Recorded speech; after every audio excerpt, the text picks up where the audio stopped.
Hello everyone, welcome to Divya direction. आज की video में हम बात करने वाले हैं DDU Gorakhpur BEd second semester paper code 109 fourth paper की। 109 ऑप्शनल होता है, इसमें दो दो पेपर होते हैं, चूज करना होता है। इस वीडियो में हम बात करने वाले हैं 109 ए की, समावेशी शिक्षा के मूल तत्व, फंडामेंटल ऑफ इंक्लूसिव एजुकेशन की। तो सबसे पहले हम देखते हैं कि सिलेबस क्या है फंडामेंटल ऑफ इंक्लूसिव एजुकेशन का। यूनिट 1 है इंट्रोडक्शन टू इंक्लूसन, समावेशन का परिचय। यूनिट 2 है विधायी पृष्ठभूमि, लेजिस्लेटिव बैकग्राउंड। यूनिट 3 है मानसिक मंदित बालक, मेंटली रिटार्डेड चिल्ड्रेन। यूनिट 4 की बात कर रहे हैं। यूनिट 4 है दृष्टिबाधित बालक, विजुअली इम्पायर्ड चिल्ड्रेन। यूनिट 5 की बात कर रहे हैं अब। यूनिट 5 है विभिन्न प्रकार के विशेष अधिगमकर्ता, various type of special learner. हमने पांचों यूनिट को देख लिया है। अब सबसे पहले हम बात करते हैं यूनिट फर्स्ट की। हम इस वीडियो में सब्जेक्टिव के साथ ऑब्जेक्टिव वाले पार्ट को भी कवर करेंगे, जहाँ से एग्जाम में क्वेश्चन बनते हैं।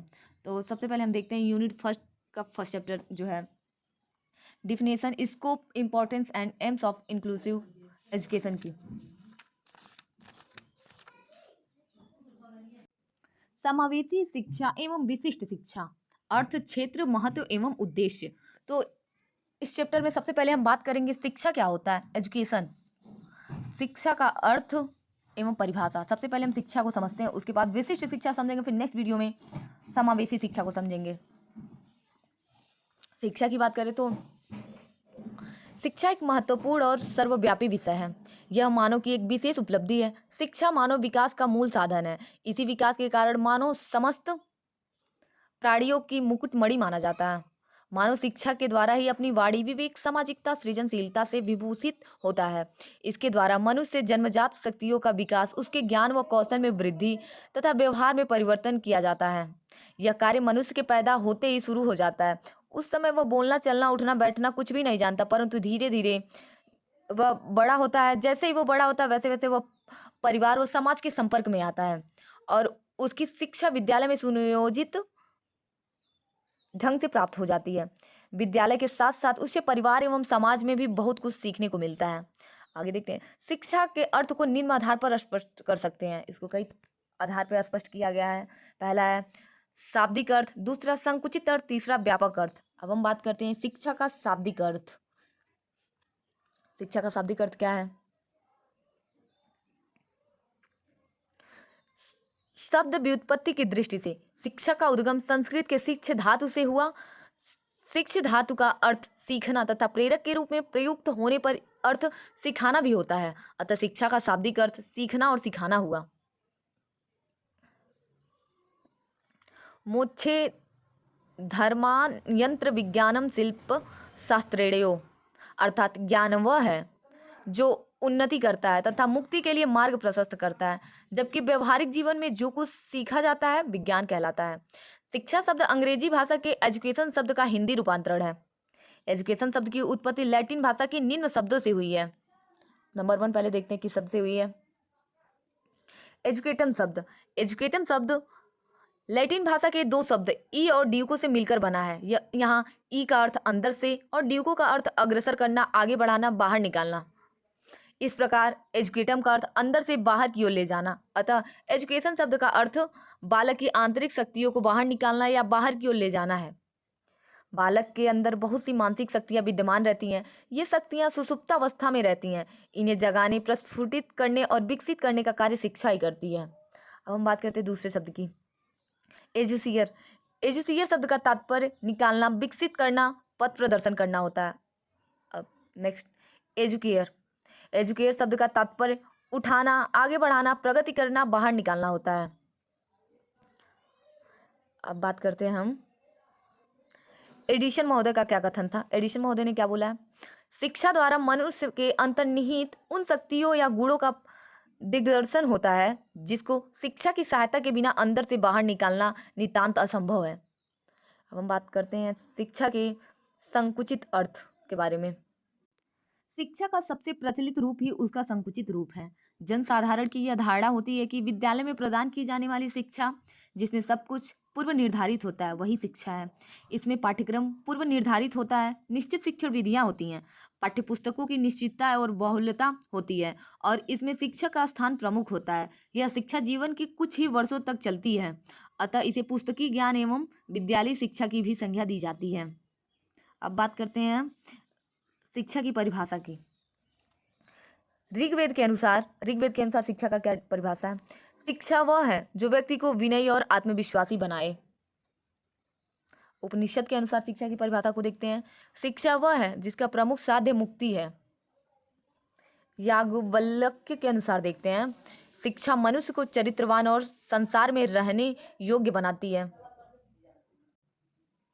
शंकराचार्य के अनुसार शिक्षा आत्मानुभूति के लिए है तथा साविद्या या अभिमुक्त है, अर्थात विद्या वह है जो हमें मुक्ति दिलाए। अब हम बात करते हैं शिक्षा की प्रक्रिया की। शिक्षा की प्रक्रिया को समझने से पहले हम शिक्षा के व्यापक अर्थों को समझ लेते हैं। शिक्षा के व्यापक अर्थ से तात्पर्य है जो हम सीखते हैं या अर्जित करते हैं। व्यक्ति जन्म से लेकर मृत्यु पर्यंत तक कुछ न कुछ सीखता रहता है, अर्थात शिक्षा जीवन पर्यंत चलने वाली प्रक्रिया है।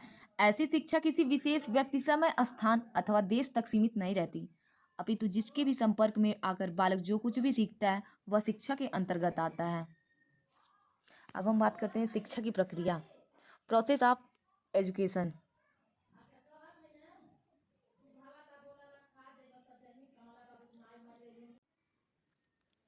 शिक्षा की प्रक्रिया निम्नलिखित है। पहली बात करते हैं शिक्षा द्विमुखी प्रक्रिया के रूप में। एडम्स ने इसी शिक्षा को द्विमुखी प्रक्रिया माना है। शिक्षा द्विमुखी प्रक्रिया है जिसमें एक व्यक्ति तो दूसरे को प्रभावित करता है ताकि उसके व्यवहार में सुधार हो जाए। द्विमुखी प्रक्रिया में दो लोग होते हैं, एक ध्रुव शिक्षक और दूसरे ध्रुव पर शिक्षार्थी होता है।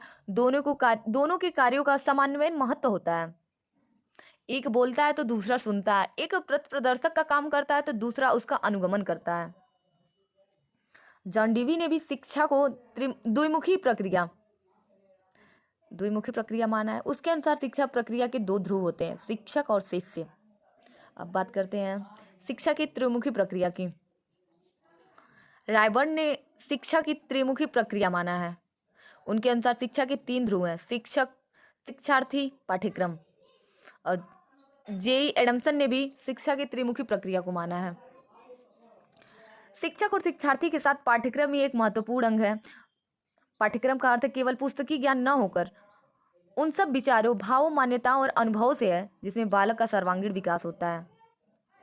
रायबर्न का मानना है पाठ्यक्रम शिक्षक और शिक्षार्थी को एक दूसरे के संपर्क में लाने का कार्य करती है।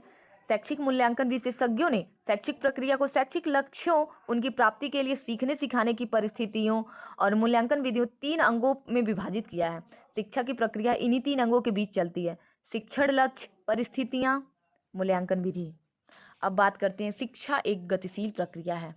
चूँकि समय परिवर्तनशील होता है, समय के साथ परिस्थितियां भी बदलती रहती हैं तथा समय और परिस्थिति के साथ शिक्षा के उद्देश्य भी बदलते रहते हैं। शिक्षा की प्रक्रिया स्थिर न होकर गतिशील है। यह व्यक्ति के जन्म से लेकर मृत्यु पर्यंत चलती रहती है। यह व्यक्ति को सक्रिय बनाकर जीवन में उन्नति और विकास के लिए प्रेरित करती है। शिक्षा की प्रक्रिया के द्वारा ही व्यक्ति अपनी उन्नति और विकास करने में सफल होता है। अतः कहा जा सकता है कि शिक्षा जड़ नहीं है, यह एक गतिशील प्रक्रिया जो व्यक्ति की समय और परिस्थिति के अनुसार प्रगतिशील बनाती है। यही कारण है कि कुछ विद्वानों ने इसे शिक्षा के स्व उद्देश्य प्रक्रिया की संज्ञा दी है, क्योंकि शिक्षा का कोई ना कोई उद्देश्य अवश्य होता है। इन्हीं उद्देश्यों की प्राप्ति के लिए व्यक्ति क्रियाशील होता है। अब बात करते हैं शिक्षा एक सामाजिक प्रक्रिया है। शिक्षा समाज में समाज के लिए समाज द्वारा संचालित होता है। शिक्षा सामाजिक कार्य है। इसका यह अर्थ है कि शिक्षा की प्रक्रिया सामाजिक है। दूसरे शब्दों में कहा जा सकता है कि व्यक्ति को सामाजिक वातावरण में ही लागू प्रद ढंग से शिक्षा दी जाती है। जॉन डीवी के अनुसार सभी का प्रारंभ उस समय में होता है जब व्यक्ति प्रजाति की सामाजिक चेतना में भाग लेता है। सामाजिक पर्यावरण में व्यक्ति क्रिया एवं प्रतिक्रिया करके शिक्षा प्राप्त करता है। जॉन डीवी महोदय ने विद्यालय को समाज का लघु रूप भी माना है। विद्यालय को समाज का लघु रूप किसने माना है? हमारे ऑब्जेक्टिव में इस तरह के क्वेश्चन बनते हैं। जॉन डीवी महोदय ने माना है। क्योंकि शिक्षा विद्यालय में दी जाती है, अतः शिक्षा एक सामाजिक प्रक्रिया है। व्यक्ति जन्म से लेकर मृत्यु पर्यंत तक समाज में रहकर ही शिक्षा प्राप्त करता है। अब हम नेक्स्ट वीडियो में मिलते हैं, विशिष्ट शिक्षा को उसमें देखेंगे। विशिष्ट शिक्षा का अर्थ क्या है, उसके उद्देश्य, उसके महत्व को समझेंगे।